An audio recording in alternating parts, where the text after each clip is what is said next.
안녕하세요. 제가 오늘 여러분들에게 이제 사순절이기 때문에 사순절 동안 우리 그리스도교 신앙인들이 뭐를 해야 되나 하는 거에 대해서 말씀드리려고 합니다. 에, 지금 우리나라 야구 선수들이 하고 있는 게 뭐죠? 동계훈련. 조금 있으면 시즌에 들어가는데 시즌에 들어가기 전에 동계훈련을 얼마만큼 잘 준비하느냐에 따라서 이제 시즌에 가서 가을 야구에도 나가고 우승도 하고 이렇게 하는 것 같아요. 어, 야구 선수들이 하는 기본 훈련은 뭘까요? 우리가 보지 않아도 공을 던지는 거, 받는 거, 달리는 거, 치는 거, 뭐 이게 기본이에요. 그래서 우리 그리스도교 신앙인들은 이 사순절 동계훈련 동안 뭘 훈련해야 되는가? 그게 제수요일 날 복음에 나와 있어요. 예, 복음에 보면 자선을 할 때에는 오른손이 하는 일을 왼손이 모르게 하라 하는 거 한 가지 나오고, 또 하나는 너희가 기도할 때에는 골방에 가서 기도하라. 숨어서 하는 모든 것을 다 하느님이 알고 계신다라는 것. 또 한 가지는 너희가 단식할 때 네가 단식한다는 것을 사람들에게 드러내 보이지 말고 숨어 계신 네 아버지께 보여라. 그러니까 세 가지죠. 자선, 기도, 단식. 왜 이 세 가지가 필요할까요?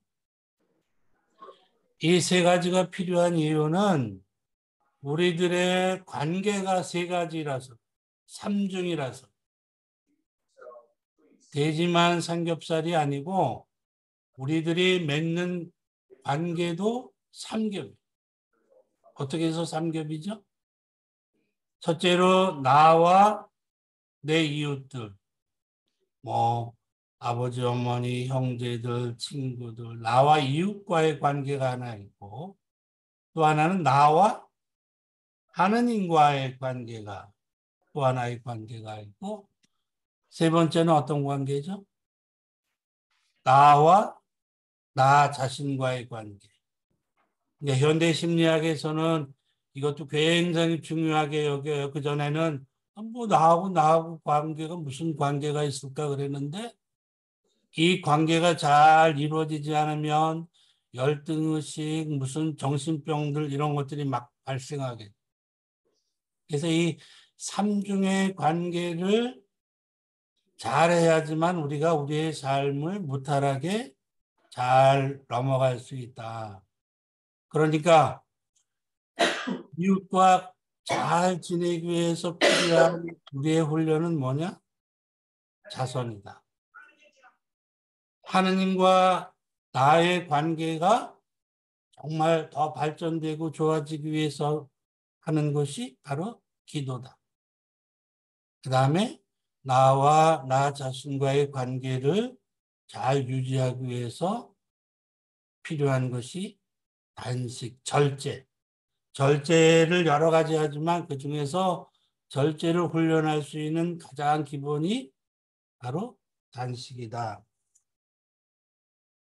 첫 번째 종목, 기도에 대해서 하느님과 나와의 관계를 위해서 기도에 대해서 말씀드리고자 합니다.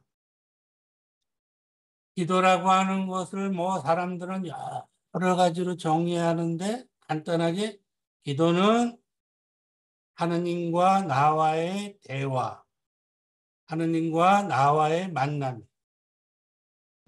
뭐 다른 여러 가지 뭐 정의도 있지만 저는 그게 가장 기본적인 거다.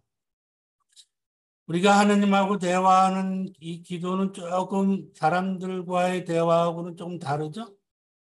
다른 사람들은 만나서 하고, 저도 여러분들처럼 이렇게 비대면으로도 뭐 하지만, 어?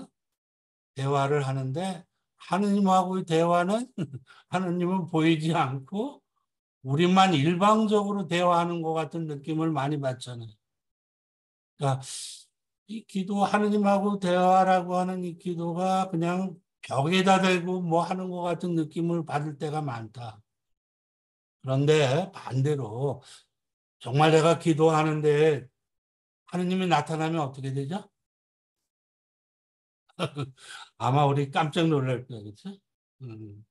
저는 뭐 나중에 우리가 저 세상 하느님 나라에 가서 하느님을 만나서 또 대화하는 방법이 이 세상하고는 분명히 다를 거예요. 뭐 이티처럼 뭐 손가락으로 서로 대화를 하는지 이 세상에서 뭐 전화를 하든가 핸드폰이든가 아니면 말로 대화하는지 그거는 잘 모르겠어요. 거기서는 뭐 지복 직관이라고 그랬으니까 마음과 마음으로 뭐 이렇게 생각만 해도 다 이게 대화가 되는지는 모르지만 이 세상에서 우리가 하느님을 만나고 하느님을 하는과 대화할 수 있는 유일한 방법은 기도다. 물론 어떤 특별한 사람은 뭐 계시도 보고 현시도 보고 뭐 이러는지 몰라. 그러나 가장 일반적인 이 세상에서 우리가 하나님을 만나고 하나님하고 대화할 수 있는 유일한 방법은 바로 하나님이 기도라고 이야기합니다. 이제 우리들의 인간관계는 그 중요도가 조금씩 바뀌어가요.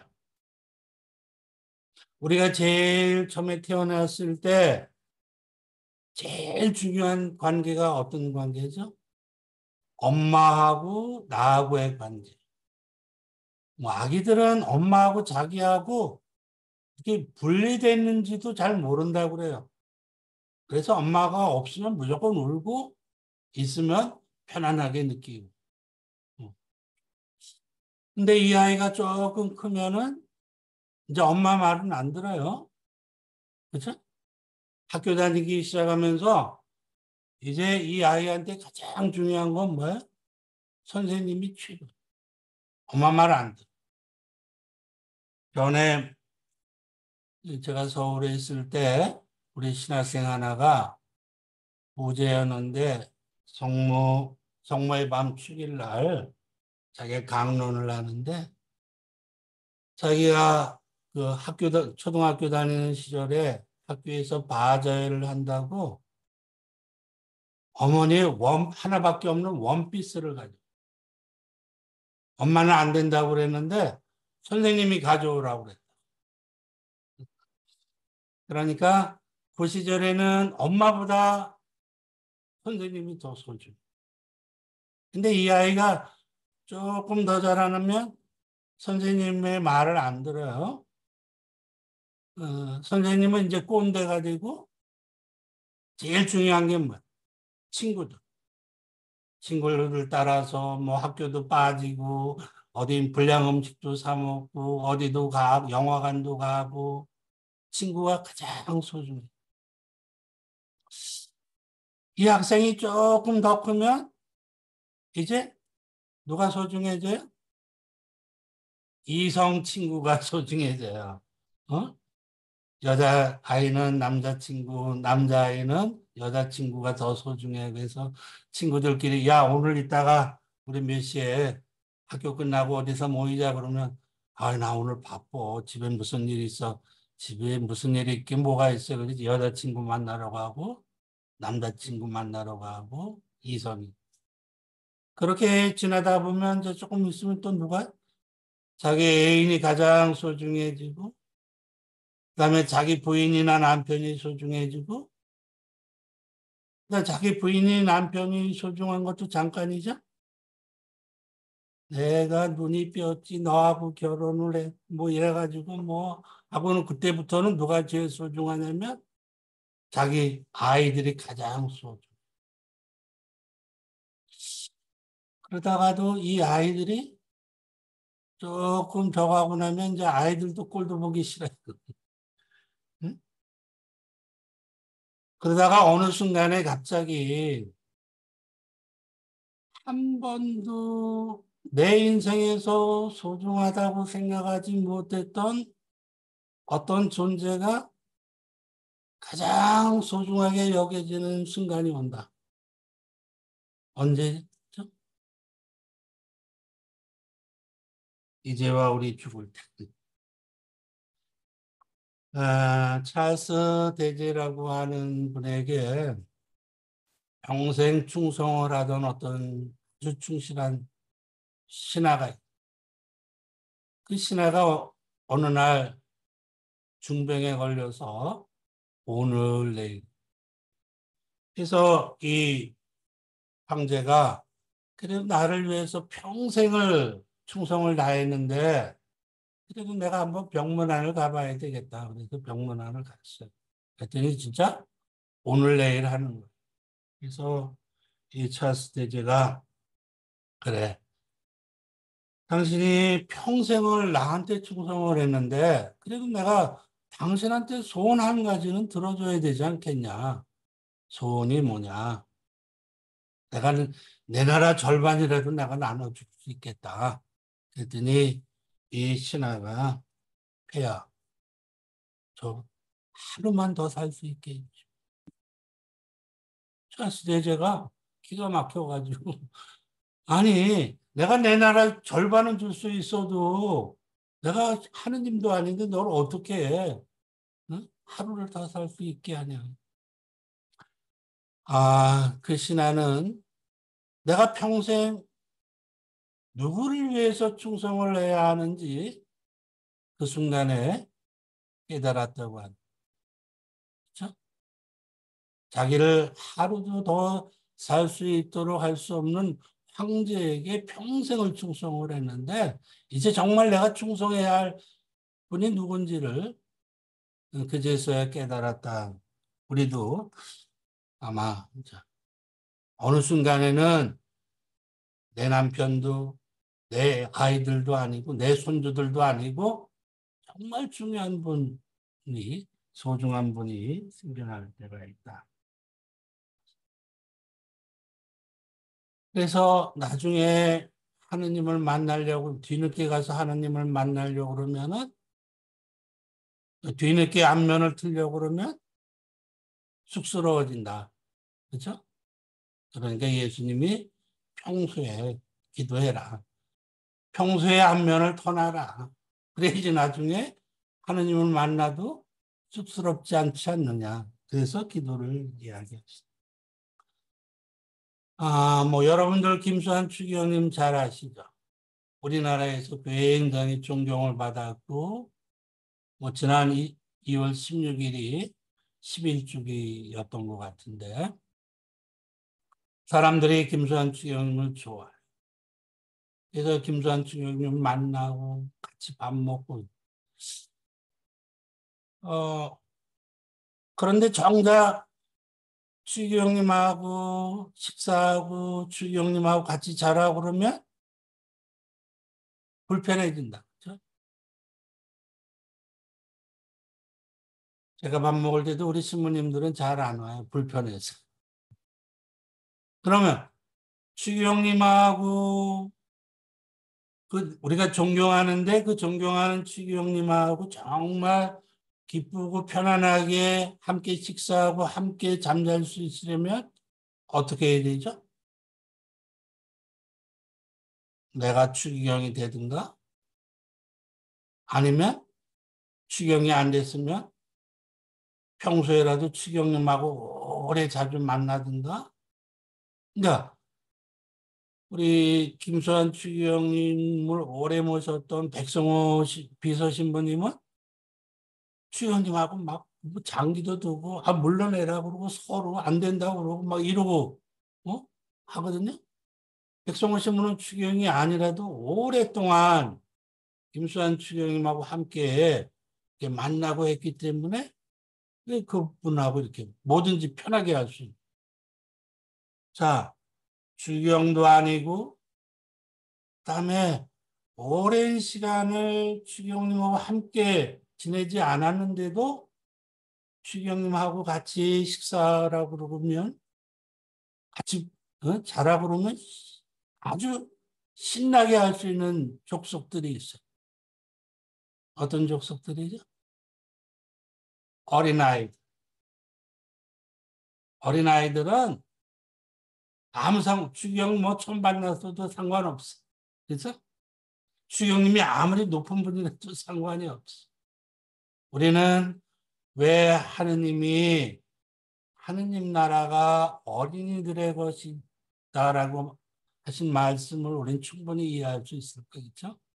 그러니까 하물며 우리는 우리가 존경하는 김수환 추경님하고도 그렇게 같이 만나고 같이 자고 함께 하는 거를 기쁘게 할 수 있기 위해서는 천진한 어린이들의 마음을 갖든가 아니면 그분하고 자주 만나고 대화를 하든가 그래야 되듯이 하물며 하느님을 만나는 데서 하느님이 우리가 좋은 하느님인데 그럼에도 그 하느님을 만나는 게 불편하지 않으려면 자주 만나는 수밖에 없다.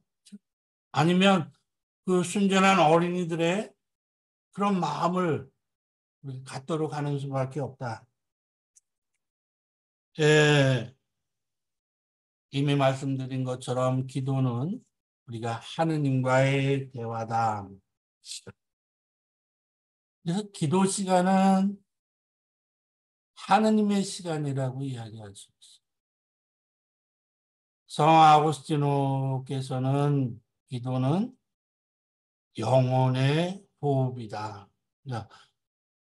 사람이 숨을 쉬지 않으면 죽게 되듯이 우리가 기도하지 않으면 우리 영혼은 질식한다. 뭐 이렇게까지 말씀하셨는데 어쨌든 저는 하느님과 대화하지 않으면 우리가 하느님을 만나는 일, 또 하느님과 대화하는 일이 가능하지 않다. 그러니까 하느님의 만남 없이, 하느님과 대화 없이 구원은 가능하지 않다.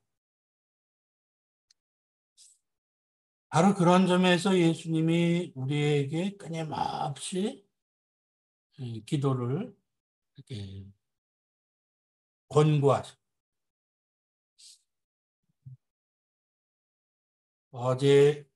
어제가 우리 예수님이 타볼산에 가서 당신의 모습을 거룩한 모습으로 변모시킨 사건이 복음에 나오죠. 그러니까 예수님이 거룩한 모습으로 변모한 이 사건은 일종의 기도 사건이. 기도하러 가서. 사람들은 예수님이 거룩한 모습으로 변모했다고 그러는데 저는 조금 생각이 다르죠. 예수님이 거룩한 모습으로 변모한 게 아니라 원래 그분이 우리의 인간의 누추한 모습으로 숨기고 있다가 자기 사랑하는 특별한 제자들에게 당신이 정말 누구인지를 알려준 사건이지 예수님이 거룩하게 변한 습관이 아니에요. 예수님이 거룩한 그분이 원래 나는 이런 분이다. 구름 속에서 그 이야기를 증명해 주죠. 이는 내가 사랑하는 아들이니 너희는 그의 말을 들어라. 그러니까 사실은 예수님의 거룩한 변모 사건은 마치 암행어사가 자기 신분을 감추고 있다가 자기가 이런 사람이다라고 마패를 보여준 것처럼 제자들에게 거룩한 모습으로 당신이 누구인지를 알려준 사건이다. 이 거룩한 타보산에서의 거룩한 모습의 변모 사건은 기도 사건. 사람들이 가장 아름다운 모습이 어떤 모습일까요? 웃는 모습. 웃는 모습은 다 예뻐요. 어린이들, 할머니들은 누구든지 웃는 모습은 사람이 가장 거룩한 때가 언제죠? 기도하는 순간. 기도하는 사람의 모습은 어린아이든 할머니든 그 누구든 정말 거룩한 모습이다. 왜냐하면 하느님이 거룩하기 때문에. 그러니까 예수님의 거룩한 변모 사건은 기도 사건이고, 기도하면 우리도 거룩하신 하느님 때문에 그렇게 거룩하게 될 수 있다라고 합니다.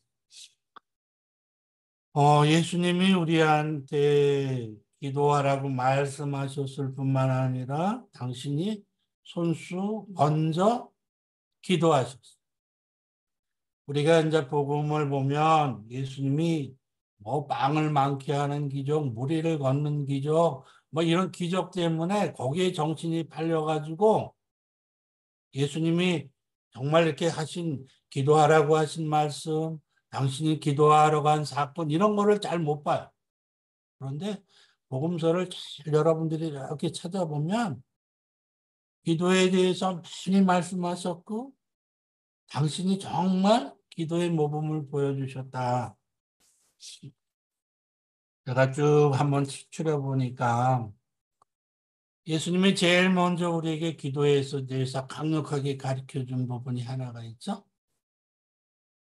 주님의 기도. 루카복음에도 나오고 마테오복음에도 나와요. 주님의 기도를 이렇게 보면 저는 에이, 주님이 가르쳐 주는데 왜 주님의 기도가 이렇게 싱거울까? 프란치스코 성인의 그 평화를 위한 기도는 얼마나 멋있어요, 그렇죠? 위험이 있는 곳에 사랑을, 뭐 다툼이 있는 곳에 용서를 그러면서 단어도 이렇게 대칭으로 쭉 해놓고 아주 운율도 있고. 근데 이 주님의 기도가 너무 싱거워. 아니 주님이 가르쳐 주신데 프란치스코 성인만큼도 이게 음, 나중에 에, 로마에서 공부할 때 주님의 기도로 박사학위를 땄어요. 석사를 준비하다가 우리 지도 교수님이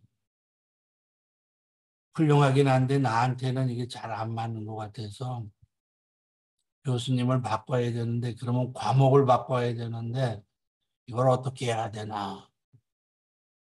사람이 다급할 때는 어떻게 하죠? 기도하죠. 근데 저는 이 기도할 줄을 잘 몰랐어요. 저는 소신학교를 나와가지고 우리는 기도하면 어떻게 해요?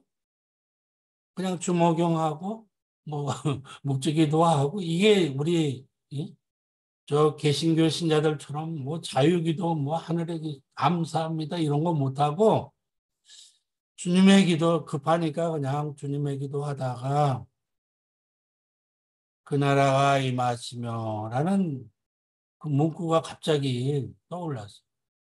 그 나라가 임하신다는 게 무슨 뜻일까? 요즘에는 이제 아버지의 나라가 오시면 그래서 이거 가지고 내가 논문을 써야겠다. 그래서 제가 논문을 저기 박사가 됐어요. 응? 근데 주님의 기도를 이렇게 보니까 주님의 기도만큼 훌륭한 기도가 없어. 주님의 기도 안에 다 담겨져 있어. 주님의 기도 이외에 더 우리가 청할 게 아무것도 없어. 아, 주님의 기도가 이렇게 훌륭한 기도구나. 예수님이 이 세상에 오신 이유는 뭐죠? 우리 모든 사람이 하느님 나라에 들어갈 수 있도록 하기 위해서 오셨어요. 이 하느님 나라를 들어갈 수 있는 방법은 뭐예요? 우리가 착하게 살고 뭐 이래서 사는 게 아니라 하느님이 우리에게 당신의 나라를 선물로 주신 것을 우리가 잘 받아들일 수 있어야 되는.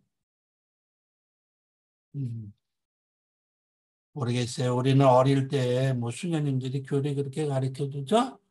착하게 살면 천당에 가고 못된 짓 하면 이제 지옥에 간다고 그러는데 그건 반쯤만 맞는 이야기예요. 응? 왜냐면 하느님 나라는 내가 아무리 착하게 산다고 해도 받을 수 있는 상이 아니에요. 물론 우리는 교리에서 상선벌하게 교리를 배우죠? 맞아요. 하느님이 예? 잘한 정의를 사람한 그만큼 상을 주고 나쁘게 한 사람은 벌을 받는데 아무리 착하게 살아도 우리가 80년 또는 요즘에 100년까지 산다고 쳐요. 내가 100년 동안 다른 사람한테 요만큼 손해도 안 끼치고 정말 착하게 억울할 정도로 착하게 살았어. 그래서 하나님한테 가가지고 하나님 나 100년 동안 이렇게 착하게 살았으니까 하나님 나라 내놓으세요. 이럴 수 있느냐? 아니. 내가 100년을 착하게 산 것만큼 상을 달라고는 할 수 있는데 내가 하루 열심히 일해서 하루 일당을 달라고는 할 수 있는데 하루 열심히 일해놓고는 1년 연봉을 내놓으라고 그렇게 할 수는 없는 거예요. 하느님 나라는 연봉에 해당되는 거지 우리 일당에 해당되는 게 아니에요. 음. 그러니까 또 한 가지는 뭐야, 그렇죠? 사람들이 좀 거꾸로 생겼다. 우리가 착하게 살았기 때문에 하느님 나라에 갈 수 있는 게 아니라 하느님이 우리에게 하느님 나라를 약속해 주셨기 때문에 우리가 착하게 살아야 돼. 마찬가지잖아요. 부모님들이 우리 아들이 말 잘 들어서 밥 주고 학교 보냅니까? 아니에요. 우리 어머님이 우리 부모님이 날 밥도 주고 학교도 보내주고 말도 안 들어. 그러니까 내가 부모님 말씀을 잘 듣고 해야 되는 거지. 내가 착하게 살고 공부를 잘해야지만 우리 부모님이 나한테 밥도 주고 학교도 그게 아니에요. 그러니까 결국 우리도 하느님이 하느님 나라를 우리에게 약속해 주셨기 때문에 우리가 착하게 살아야 된다는 이런 어떻든 이 하느님 나라에 대한 내용을 하느님 나라가 어떤 나라고 하느님 나라가 어떻게 갈 수 있는지를 가장 잘 보여준 게 주님의 기도다. 우선 간단히 이야기하면 하늘에 계신 우리 아버지 하느님이 정말 나의 아버지라 그러면 그 사람은 이미 하느님 나라에 있는 거예요. 그렇죠? 아버지가 다 알아서 해주는데 우리는 말로는 입으로는 하느님 하늘에 계신 우리 아버지라고 그러지만 아직도 하느님이 우리 아버지라고 느끼지 못하기 때문에 우리가 그날 먹을 수 있으면 일용할 양식이 있으면 우리는 이미 하느님 나라에 있는 거예요. 그러니까 우리가 불행한 이유는 뭐죠? 일용할 양식이 아니라 1년 먹을 양식, 평생 먹을 양식을 추구하는 데 문제가 있는 거지.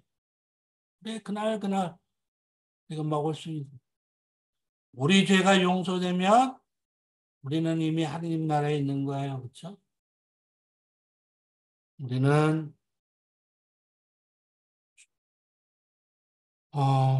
죄가 용서받는 게 얼마나 큰 은총인지를 알려면 어떻게 해야 되죠? 1단계로 죄를 지어야 된다.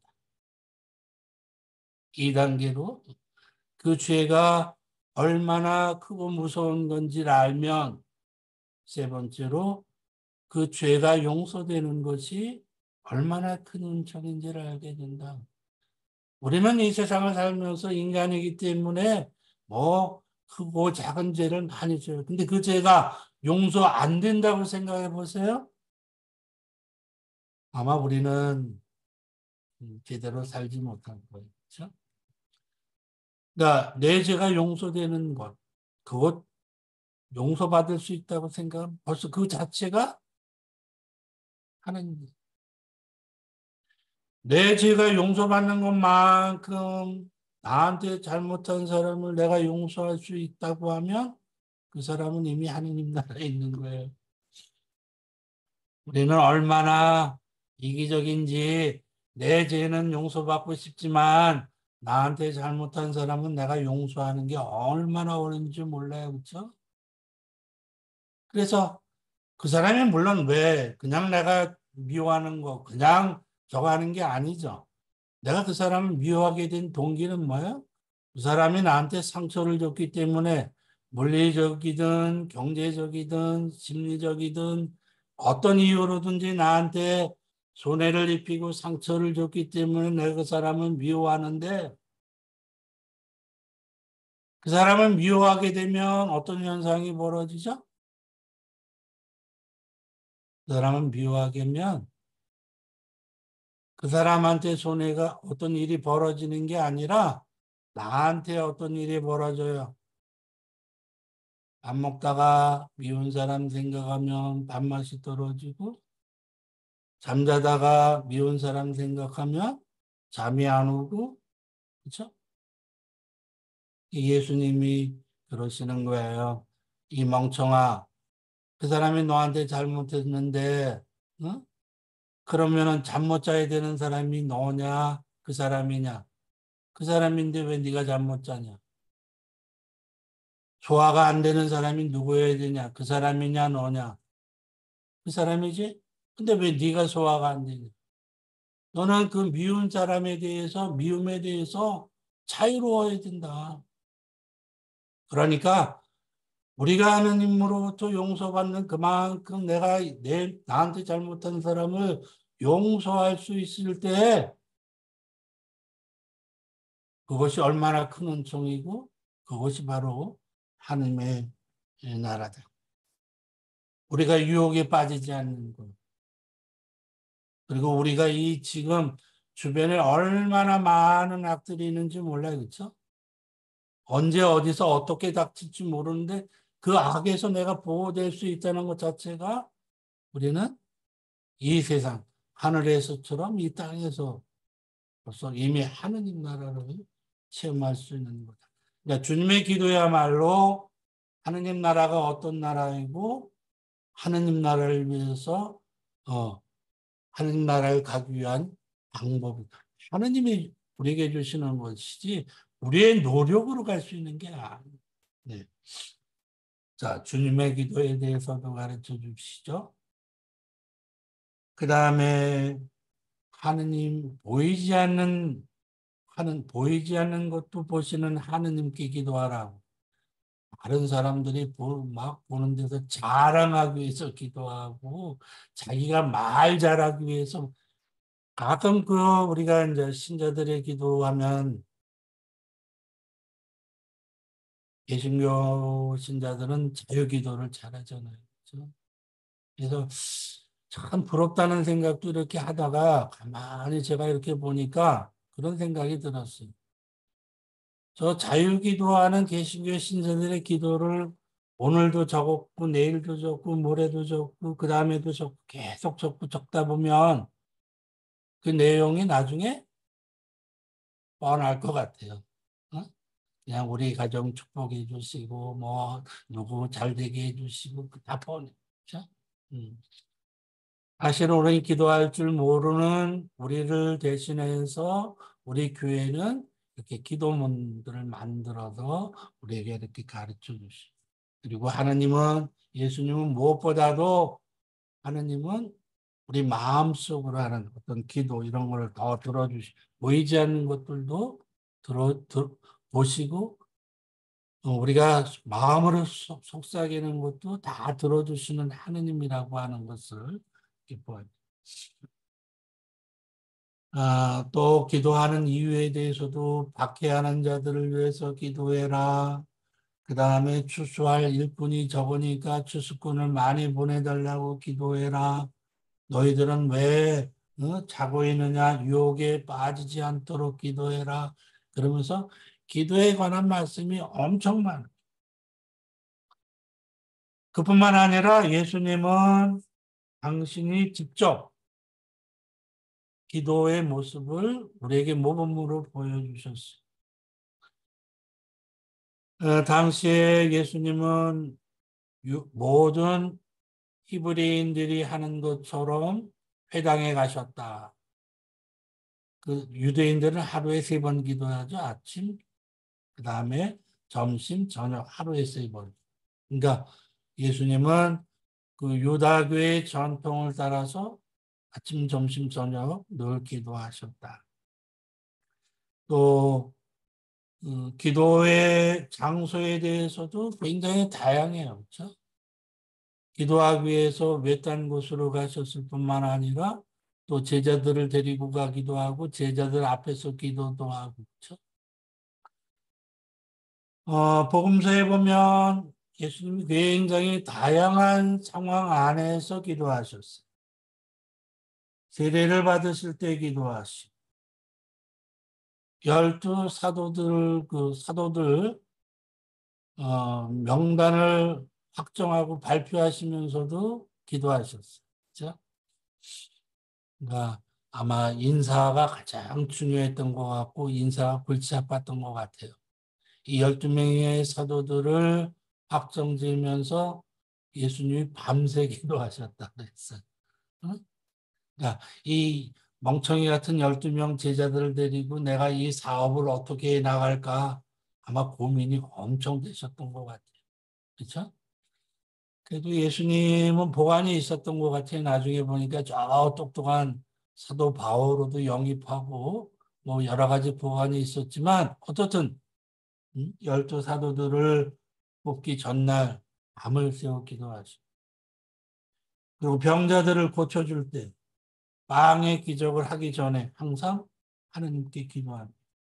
나자로를 살릴 때도 기도하셨고 베드로가 예수님을 스승님은 살아계신 하느님의 아들 그리스도이십니다라고 하는 고백을 하고 났을 때에도 기도하셨고 70명의 제자들이 다 조씩 가가지고 자기네들을 열심히 선교했는데 하늘에서 그 악의 세력들이 떨어지는 걸 뭐 그걸 그때도 와서 기도하시.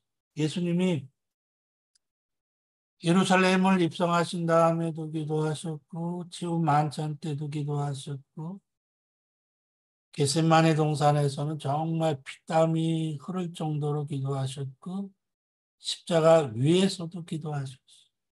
그렇죠? 예, 이 기도에 대한 우리 교회의 입장은 뭘까? 저는 이 부분은 개신교하고 가톨릭하고 조금 차이가 있어요. 어떤 차이가 있냐? 우리 가톨릭에서는 기도하는 관상수도회를 굉장히 중요하게 해요.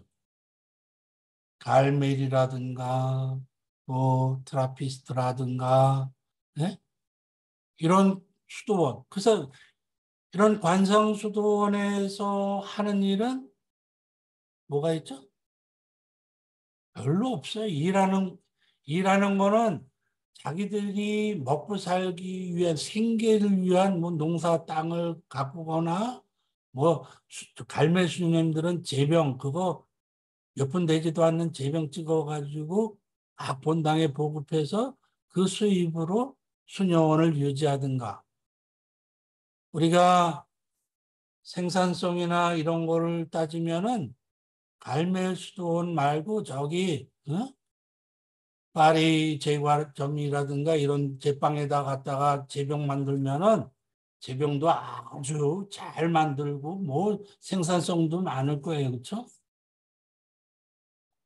그러니까 관상수도의 수녀님들이나 수사님들은 정말 자기 생계를 위한 아주 필요한 몇 가지 일만 하고 나머지는 기도하는 일.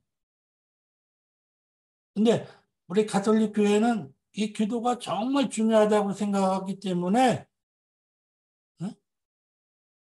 관상수도회를 굉장히 지원합니다.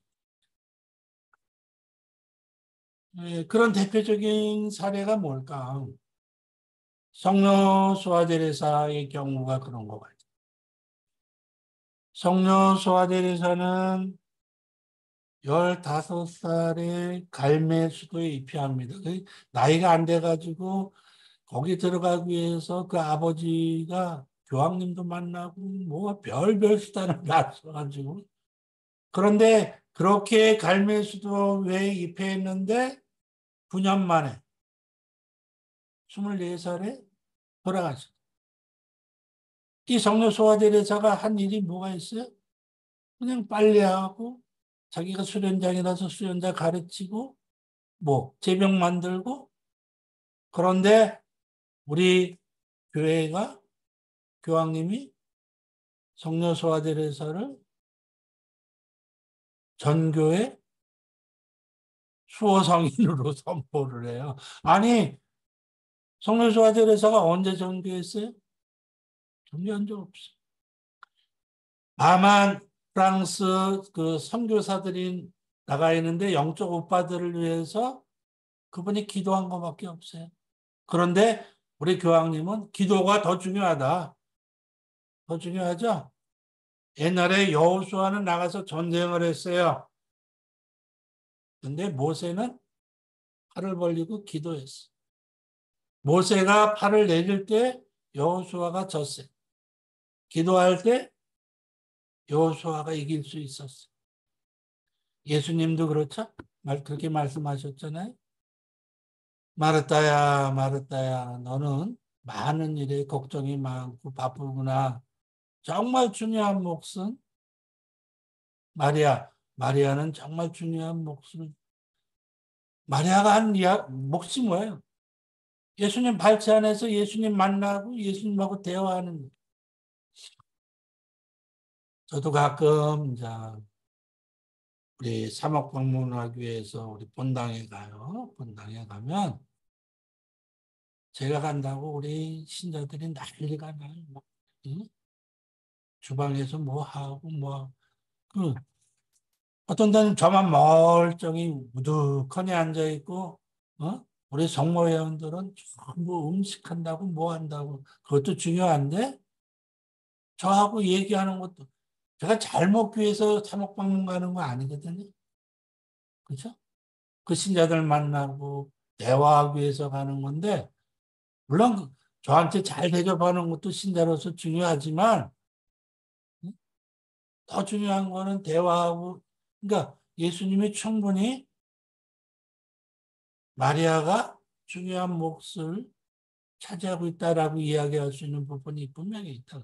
우리 교회는 분명히 활동하는 것보다 기도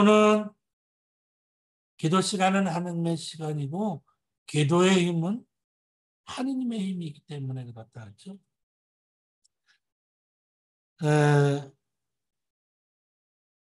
저는 이 9년 동안 살면서 자질구레한 일하고 기도를 한 성녀 소아데레사를 전교회 수호 성인으로 교회가 선포한 것. 그 다음에 이 성녀를 학자로 선포했어요. 성녀 소아데레사가 공부 얼마만큼 했는지 아세요? 초등학교 5학년으로 끝이에요. 그런데 교황님은 교회 학자로 선포. 저는 이게 하느님의 유머라는 생각이 들어요. 응?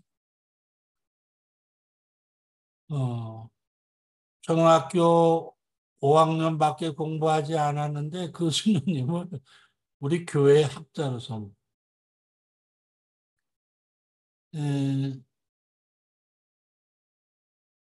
성녀가 두 번째 하느님의 유머는 뭘까요? 성녀 소아데레사가 자기가 수도원에 입학하기 위해서 로마도 가고 교황님도 아련하고 막 그래. 교황님 아련하게 해가지고는 제가 수녀원에 가는데 나이가 적어서 막 이랬다고 그랬더니 뒤에 있는 그 뭐예요?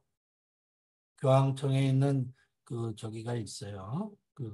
그분이 막 끌어내려. 여러분들도 나중에 교황님 아련하러 가면 교황님을 이렇게 만나기 위해서 집단이 차례대로 한 명씩 가는데 사람들은 줄지어 서 있고 어떤 사람이 특별히 더 오래 걸리면 안 되니까 옆에 있는 그 제복을 입은 할아버지가 시간이 됐다 싶으면 뒤에도 막 잡아당겨요. 내려오라고 그만. 그렇게 해서 끌려 내려갔는데 나중에 요한 바오로 2세 교황님이 테레사 성녀를 만나기 위해서 리즈웨를 갑니다. 그렇죠? 얼마나 아이러니죠. 옛날에는 수녀님이 교황님을 만나기 위해서 그렇게 했는데 요즘에는 거꾸로 교황님이 테레사 성녀를 만나기 위해서 리즈웨로 가죠. 그 갈멜 동료 수녀들이 수녀님에 대해서 그런 얘기를 했어요. 아, 이제 수녀님이 곧 죽게 됐는데 그 원장 수녀님이 언니 수녀예요. 그래서 우리 원장 언니 수녀님이 그 수녀님의 죽음에 대해서 뭐라고 이야기할 수 있을까? 옛날에 시저가 나는 왔노라 보았노라 이겼노라 뭐 이런 식의 말밖에 할 수밖에 더 없지 않느냐. 어? 그 수녀가 우리 곁에 와갖고 우리와 살다가 그다음에 죽었다. 그 말밖에 할 게 없지 않을까. 그랬는데 그 수녀님의 그 작은 이야기들이 80개국의 언어로 번역이 돼가지고 온 세상에 가장 순식간에 퍼졌어. 그 수녀님이 어떤 생각을 하고, 어? 그 빨래를 할 때 어떻게 다른 수녀들의 그 물방울이 튀기는 걸 어떻게 참아내고, 이런 소소한 이야기, 이런 것들이 다 번역이 돼가지고 80개국의 나라로 순식간에, 하느님의 유머는 정말 대단하다. 기도의 종류는 상당히 많아요. 그렇죠? 기도의 종류는 상당히 뭐 감사기도, 청원기도, 찬미기도, 영경기도 막 있는데 그런 이야기가 있더라고요. 어떤 사람이 산길을 가다가 호랑이를 급하니까 어떻게 해요? 하나님한테 기도를 했어. 살려달라. 그랬더니 호랑이가 기도하더래요. 주님 내려주신 이 음식에 감사하나이다. 그래서 퀴즈는 뭐? 하느님이 감사 기도를 들어줬을까? 청원 기도를 들어줬을까? 하느님이 감사 기도를 들어주셨대요.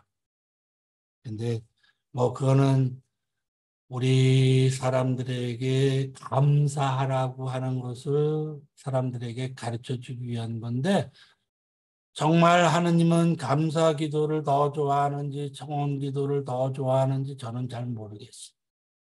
왜냐하면 우리 부모들은 자기 자녀들이 자기에게 감사하는 것도 좋아하지만 자기가 어려운 것을 청원하는 것도 좋아하셔요. 그렇죠?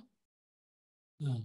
그러니까 우리가 너무 감사를 안 해서 이런 이야기를 지어내면서 감사 기도를 하라고 그러는 거지만 하느님에게 우리는 부모에게 내가 이렇게 어려우니까 도와달라고 하는 청원 기도도 부모님이 좋아하시는 것처럼 하느님도 청원. 기도, 하느님과의 만남, 대화. 이건 두 가지 목적이 있어요. 첫 번째는 문제가 있을 때 문제를 해결하기 위해서 만나고 대화하죠. 그렇죠? 뭐 우리 남북 문제가 있으니까 남북 대화하고 이 문제에 육자회담도 하고 뭐 그런데 더 중요한 만남은 뭐야? 문제 해결이 아니라 서로를 더 잘 알기 위해서, 서로를 더 사랑하기 위해서. 그러니까 사랑하는 남녀가 만나는 목적은 뭐? 문제 해결을 위해서 만나는 게 아니잖아요. 서로 더 잘 알고 더 사랑하기 위해서 만나는 만남. 이 사랑하는 사람들의 만남은 시간이 아무리 없어도 만나요. 돈이 아무리 들어도 만나요. 그렇죠? 또는 하느님과의 만남, 우리가 문제가 많아서 그것을 해결해 달라고 하는 그런 의미에서 하느님께 기도도 하는 것도 필요하지만 더 중요한 기도는 하느님을 더 잘 알기 위해서, 하느님을 더 사랑하기 위해서 자주 만나고 대화하는 게 소중하다. 내가 기도를 했는데 하느님이 내 기도를 잘 들어주시지 않는다. 어떤 이유가 있을 것 같아요? 제가 볼 때는 몇 가지 이유가 있는 것 같아요. 첫 번째로 마음으로 기도하지 않기. 그러니까 예수님이 우리한테 기도할 때는 첫 번째 마음으로 기도해라. 너무 이 주둥이로만 입으로만 하지 마라. 저 백성이 입술로만 나를 선교하는데 그게 아니다. 마음으로 한다. 여러분들도 외국에 살지만 송창식 노래 잘 알죠? 왜 불러라고 하는 노래가 있어요. 왜 불러? 거기에 2절에 보면은 안 들려로 나와요. 마음 없이 부르는 소리는 안 들린다. 그러니까 우리도 사랑하는 사람도 마음 없이 하는 얘기는 못 듣. 그러니까 하느님도 마음으로. 두 번째로 하느님 끈질기게 기도해라. 음. 인디언들은 기도하면 아주 비가 안 오면 기우제를 끈질기게 드린대요. 얼만큼 끈질기게? 비가 올 때까지. 그래요. 우리도 예수님이 끈질기게 기도하라고. 세 번째로 겸손하게 기도하라. 예수님이 비유를 들어주셨죠? 어떤 두 사람이 기도하러 갔다 성전에 한 사람은 바리사였고 한 사람은 세리였다. 하느님이 누구의 기도를 들어주셔요? 세리의 기도. 그러니까 겸손하게 기도하라. 내가 분명히 마음으로 기도하고 끈질기게 기도하고 겸손하게 기도했는데 왜 하느님이 이 기도를 안 들어주셨을까? 거기에 무슨 이유가 있을까? 그 기도를 들어주면 그것이 나한테 도움이 되는 게 아니라 손해가 되기 때문에. 예를 들면 여러분들은 그 어린 손주나 자녀에게 사과를 깎아줄 때 그 어린 자녀나 손주가 사과를 달라고 그러는 게 아니라 칼을 달라고 그럴 때.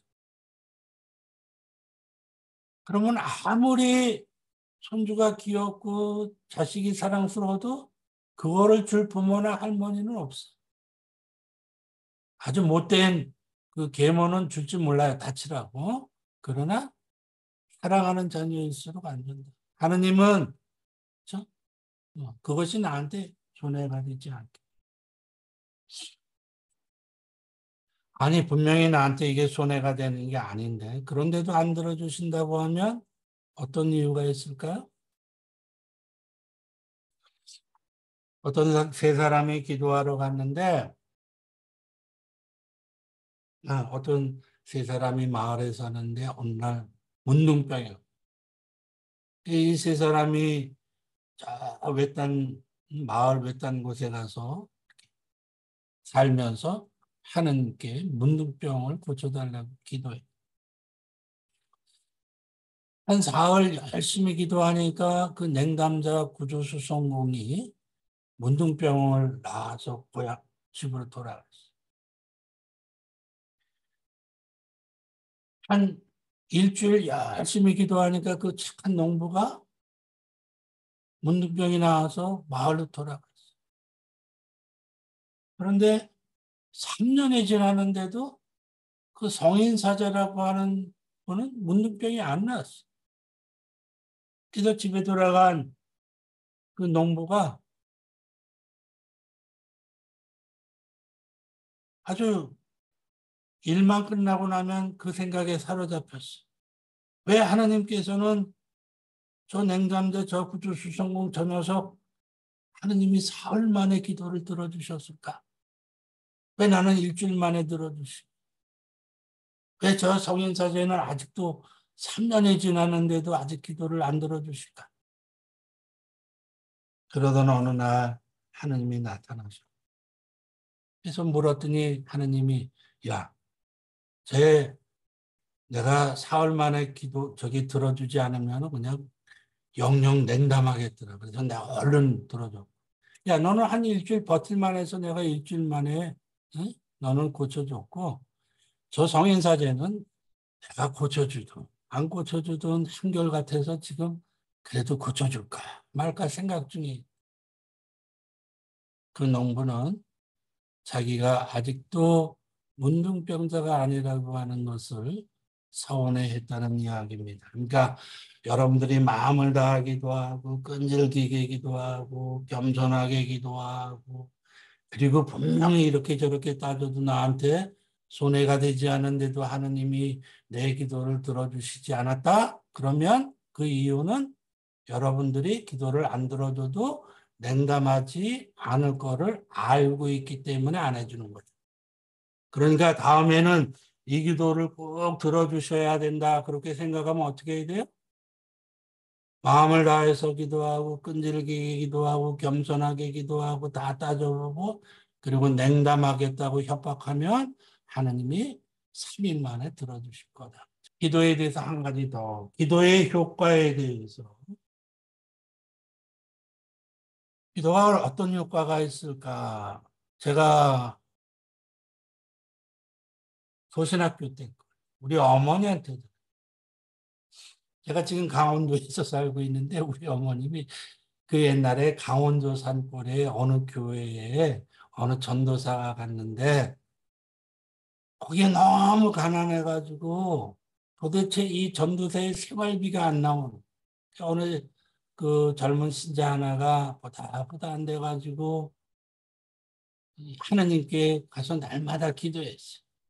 하루 이틀 사흘 일주일 이주일 그러다가 갑자기 굿 아이디어가 떠오르고 아 이걸 내가 왜 진작 생각 못했을까? 그래서 집에 가가지고는 편지지에 하느님 전상서 그래가지고 하느님 여차여차 했는데 우리 전도사님이 생활비도 없고 뭐 이게 어렵다는 사정을 쫙 써가지고 붙이고 표도 붙였는데 문제는 하느님 주소를 모르는 거예요. 그러다 한참 고민하다가 에이 하느님 어디 사는지 저 높은 사람들은 다 알 거야 그러고 우체국에 나왔어. 그리고 났더니 한 일주일 만에 답이 온 거예요. 어떤 일이 벌어졌죠? 저 마을 우체국에서 막 이건 부산 가는 거, 서울 가는 거 다 하는데 하느님 전상소가 나타난 거예요. 이걸 어디로 보내? 서울로 보낼 수도 없고 부산으로 보낼 수도 없고 그래가지고 우체국장이 막 쏘라는 이 뭐냐 보니까 하느님 전상소에 그래서 우체국장이 그 내용을 이렇게 보니까 아, 이 어려운 그 저기 전도사 생활비 이게 하느님이 나한테 보낸 거구나. 내가 냉담하고 있었는데 그래서 자기 봉급 중에서 일부를 떼어가지고 거기다가 집어넣어가지고 답을 보냈다고. 우리 어머님이 이야기를 어느 그 막 부도가 나려고 하는 일본에 수출하는 어떤 업자한테 이야기를 해주셨더니 이 사람이 그 이야기를 듣고 가가지고 상공부 장관 전상서 이걸 써가지고 장관 앞으로 며칠 후에 답장이 왔어. 부산에 그때 우리 어머님이 부산에 가서 부산의 모 은행에 가서 그 대출을 받아라. 최근에 그 임관빈이라고 하는 예비역 중장이 유머 타고 오신 하느님이라고 하는 책을 썼는데 그 앞에 유머를 이런 거를 썼어요. 똑같은 사정으로 편지를 보냈는데 우체국에서 우체국 직원들이 거의 사정이 딱하니까 자기들이 돈을 모아가지고 보내줬어요. 근데 이 사람은 50만 원이 필요한데 우체국 직원들이 모은 돈은 25만 원밖에 안 됐어요. 그랬더니 이 사람이 다시 한번 하느님 전성서를 썼어요. 하느님, 지난번에 보내주신 돈 잘 받았습니다. 그런데 다음부터는 직접 보내주시기 바랍니다. 우체국을 통해서 했더니 절반은 띄어먹고 절반만 보냈습니다. 예, 그래요. 기도는 뭐 이 정도. 두 번째 우리가 필요한 그 훈련은 자선이. 자선은 이웃과 내가 좋은 관계를 위해서 필요한. 우리가 아주 단적으로 좋아하는 사람들이 어떤 사람들이죠? 우리가 싫어하는 사람들. 우리가 싫어하는 사람들은 이기적인 사람. 저는 이제 삼척공주라고도 해요. 우리 강원도의 삼척에 있는 공주들이 아니고 일척은 없으면서도 있는 척하는 게 일척이고 이척은 알지도 못하는 게 아는 척하는 게 이척이고 삼척은 이쁘지도 않은 게 이쁜 척한 게 삼척이다. 우리나라 사람 싫어하는 게 자기밖에 모르는 사람, 그리고 이렇게 척하는 사람. 우리가 반대로 좋아하는 사람은 누구예요? 자기 거를 베풀어 주는 사람, 나눠 주는 사람이죠. 그렇죠? 에, 자선에 대해서 우리가 많은 뭐 이야기를 하지만 전에 내가 미국의 갑부들을 보니까 자선을 많이 하더라고요. 그렇죠? 그 빌 게이츠도 사회복지재단에다가 어마어마한 돈을 냈고 워렌 버핏도 전에 한번 제가 신문에서 읽어보니까 자기 재산의 3분의 1을 사회에 환원하겠다.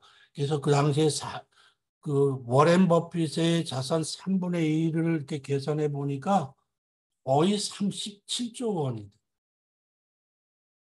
그래서 외국 사람들이 이렇게 부자들이 사회에다가 자선을 많이 하는구나.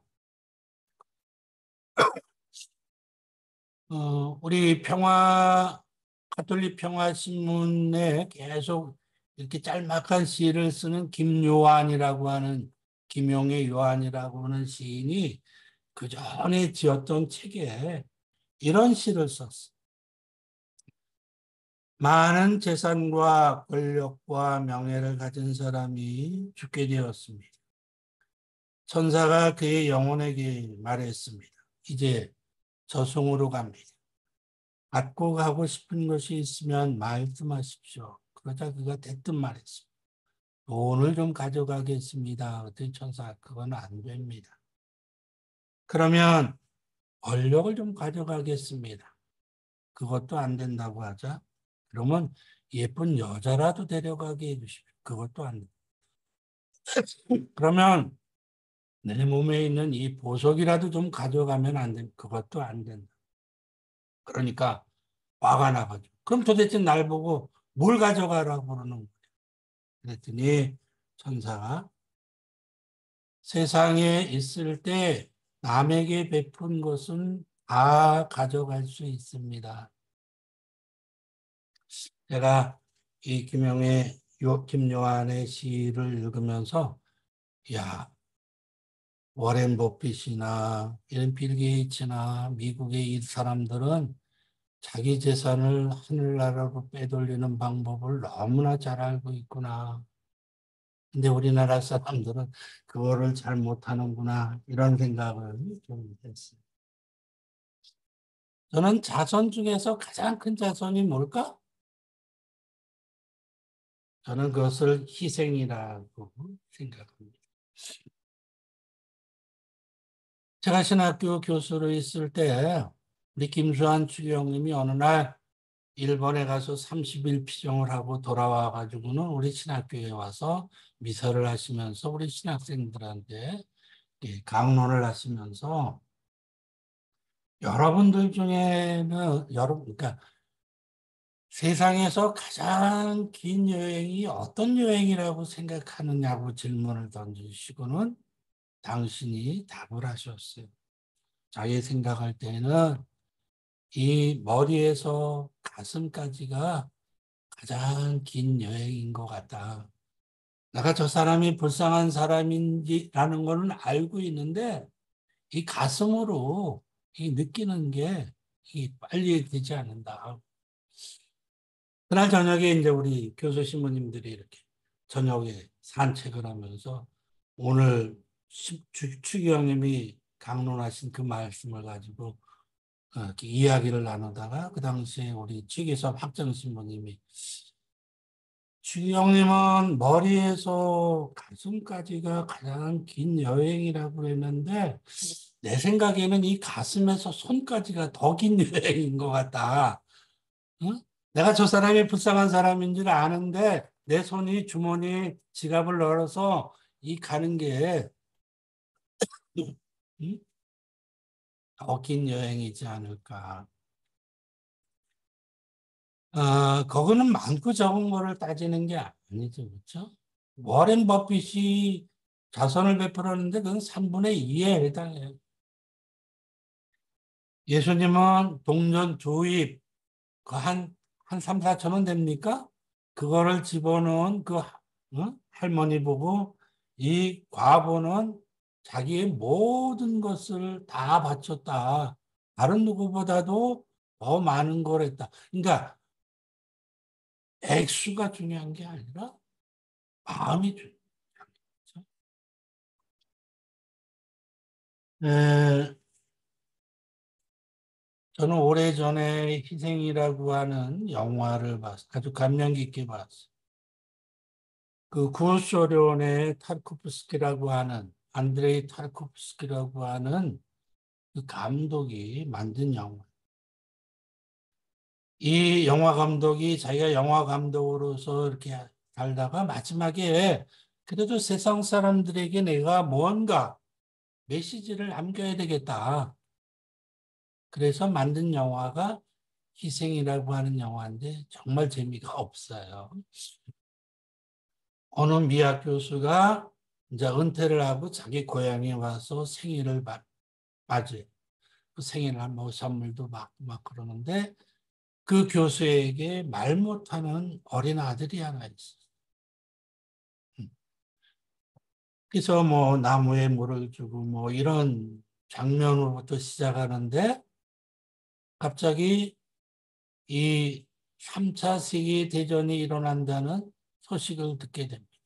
그래서 이 미학 교수가 십자고상 아래 무릎을 꿇고 하느님께 기도해요. 하느님, 더 이상 전쟁이 일어나서는 안 됩니다. 우리는 벌써 1차 세계대전, 2차 세계대전을 통해서 인간이 얼마나 잔악하다는 것을 충분히 깨달았는데 3차 세계대전은 도저히 안 됩니다. 정말 안 된다면 제가 희생하겠습니다. 내 가정을 희생하고 내가 평생 침묵 속에 살겠습니다. 그리고 하루 이틀 지났는데 세상에 아무렇지도 않아요. 그래서 이 교수는 자기 집에 불을 지릅니다. 사람들은 이 사람이 정신병자라고 해서 그를 정신병동으로 끌고 갑니다. 그러는 사이에 아들이 말을 하기 시작합니다. 그러니까 안드레이 타르코프스키라고 하는 이 영화 감독은 그래도 이 세상이 살만하다고 한다면 그거는 누군지 모르지만 어떤 사람의 희생 덕분에 우리가 그렇게 사는 거다. 그렇잖아요? 우리가 오늘날의 컴퓨터에 자동차, 비행기 이런 혜택을 누리는 거는 누군지 모르지만 비행기를 만들기 위해서 자동차를 만들기 위해서 컴퓨터를 만들기 위해서 수많은 어떤 희생을 한 사람들의 덕분이죠.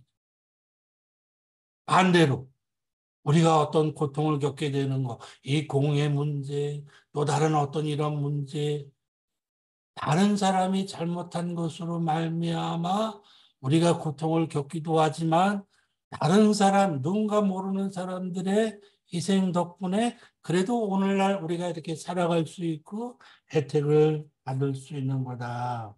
이런. 저는 그래요. 그 샤를로 백이라고 하는 프랑스 시인이 그렇게 이야기를 했어요. 우리는 모두 공동으로 구원되어야 합니다. 우리는 함께 하나님, 사랑하는 하나님께 도달해야 합니다. 함께 하나님 앞으로 나아가야 합니다. 우리는 저 사람 없이 이 사람하고만 하나님 앞에 나아가서는 안 됩니다. 우리 모두 함께 아버지의 집으로 들어가야 합니다. 사람이면 누구나 조금씩 이웃을 생각해야 하고 이웃을 위해서 일해야 합니다.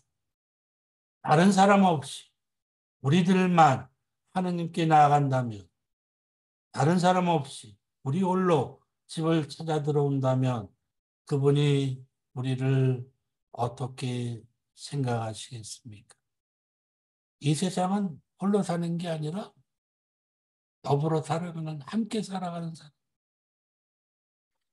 저는 공동체가 왜 중요하냐? 왜 하느님은 한 사람 한 사람 부르지 않고 교회라고 하는 공동체를 통해서 하느님은 우리를 부르시는가? 공동체의 이점이 있기 때문에 그래요. 가령 예를 들면 이런 거예요. 제가 기도를 하면 개인 사적으로 정밀도를 오늘 저녁에 못하면 못한 게 되는 거예요. 근데 신학교에서 공동체로 살 때는 이렇게 공동체로 기도하면은 하는 중에 내가 졸아도 저녁 기도는 한 거예요. 어. 전에 우리나라 야구 선수단들이 중국 베이징 올림픽에 가서 금메달을 땄어요. 그때 금메달을 딸 때 다 잘한 게 아니에요. 유현진이도 잘하고 박찬호도 잘하고 다 잘한 사람 있지만 어떤 선수는 운이 안 맞아가지고 나가서 던지기만 하면 얻어맞고 그랬는데도 다른 선수들이 다 잘해가지고 금메달을 땄어요. 한기주라고 하는 투수가 그날따라 안 맞았는데도 금메달을 땄어요. 왜? 자기 동료들이 덕분에 잘했기 때문에. 우리도 마찬가지. 우리 나 혼자 가지고 내가 잘하지 못했지만 우리 교회는 공동체로 우리 머리이신 그리스도, 우리 성인 성녀들 덕분에 우리가 금메달을 따는 거지.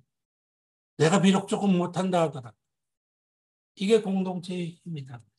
하느님은 바로 그런 공동체의 유익함 때문에, 유리함 때문에 우리를 공동체로 우리에게 부르신다. 안식에 대해서 한 가지 말씀을 드려야 될 것 같아요. 안식, 그러니까 나를 내가 절제할 수 있는 방법, 그 훈련이 가장 중요한 게, 가장 중요하다고 그럴까?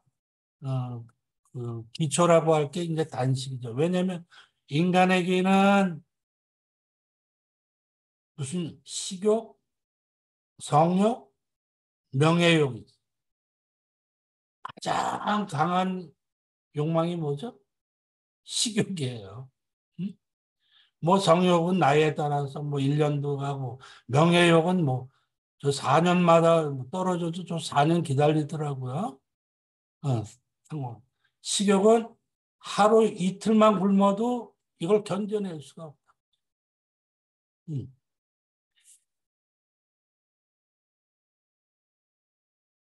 왜 예수님이 40일 동안 단식을 통해서 이걸 보여주셨을까?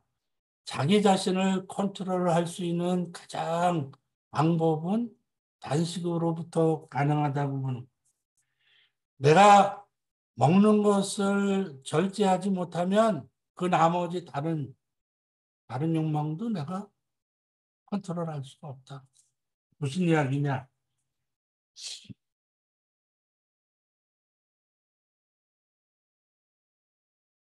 우리가 어떤 음식을 내가 먹어야 되는데 어떤 사람, 자기 자신을 절제하지 못하는 사람은 음식만 보면 사족을 못 쓴다.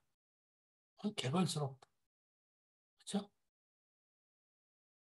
내가 도박을 해야 되는데 도박에 빠진 사람은 도박이 나를 갖고, 내가 게임을 해야 되는데 아이들을 보니까 게임이 아이들을 갖고 놀고 있어.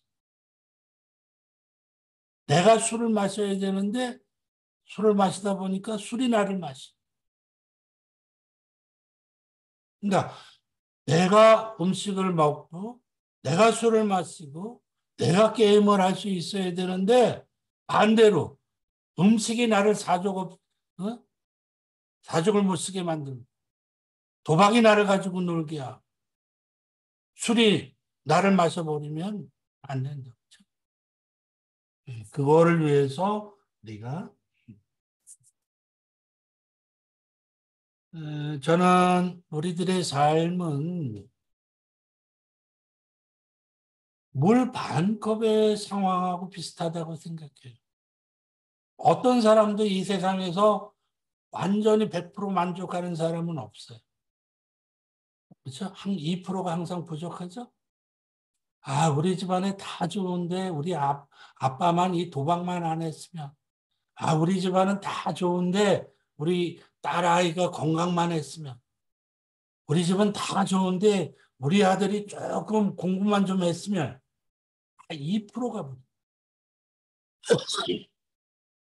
물이 2%가 부족한 이 물에 대해서 우리는 두 가지 반응을 보일 수가 있어. 어떤 사람은 에이, 이 물이 요것밖에 안 남았다고 된장, 된장, 뭐 우라지를 그러면서 욕하는 사람. 반대로, 어휴, 그래도 물이 이만큼이라도 남았네. 그리고 긍정적으로 보는 사람도 있어. 그러니까 물 반 컵이 나를 긍정적으로 만드는 것도 아니고 물 반 컵이 나를 부정적으로 만드는 것도 아니다. 물 반 컵에 대해서 내가 긍정적으로 바라보거나 부정적으로 바라볼 수 있는 것이지 물 반 컵이 나를 부정적으로 만들거나 긍정적으로 만드는 게 아니다. 우리의 상황은 물 반 컵의 상황하고 똑같다. 이 상황에 대해서 이 상황이 나를 불행하게 만드는, 이 상황이 나를 행복하게 만드는 게 아니라 이 상황에 대해서 내가 긍정적으로 바라볼 수 있고 내가 부정적으로 바라볼 수 있다. 어떻든 올해가 갑진년이죠. 갑진년 한 해 여러분들이 자성도 하고 단식도 하고 기도가 해서 정말 안 나가는 값진 한 해가 될 수 있기를 모두에게 바랍니다.